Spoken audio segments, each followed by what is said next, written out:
Hello दोस्तों, नमस्ते प्रणाम। मैं हूँ सीमा मौर्य। हेलो दोस्तों, नमस्ते प्रणाम। मैं हूँ किरण प्रजापति। दोनों बहन मिलके सुनाएंगे चुटकुला नाच गीत। आप लोग बताइएगा कमेंट में कि कैसा लगा ये गीत। और जितने भी नए लोग हैं आप लोग सब्सक्राइब करें, शेयर करें, लाइक करें और वीडियो को फुल वॉच करके देखिए, तभी आप लोग को आनंद मिलेगा। तो ये गीत कैसा लगा कमेंट बॉक्स में जरूर बताइएगा। और भाभी का चैनल, ये गीत जाएगा भाभी के चैनल पे। इनका चैनल है संगीत बाई किरण, तो आप लोग भी सर्च करके देखिएगा जरूर। तो चलिए सुनाते हैं।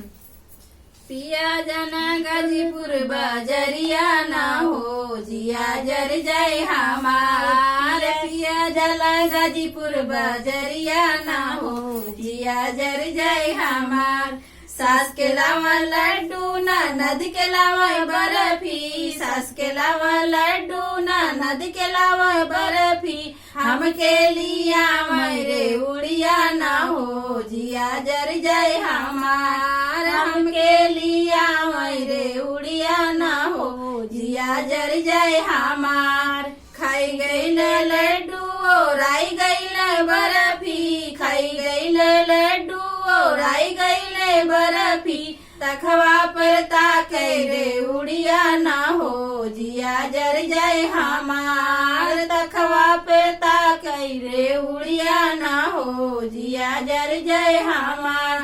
पिया जाला गाजीपुर बाजरिया ना हो, जिया जर जाए हमार। पिया जाला गाजीपुर बाजरिया ना हो, जिया जर जाए हमार। सास के लावा चुनरी ननद के लावा लहंगा, सास के लावा चुनरी ननद के लावा लहंगा।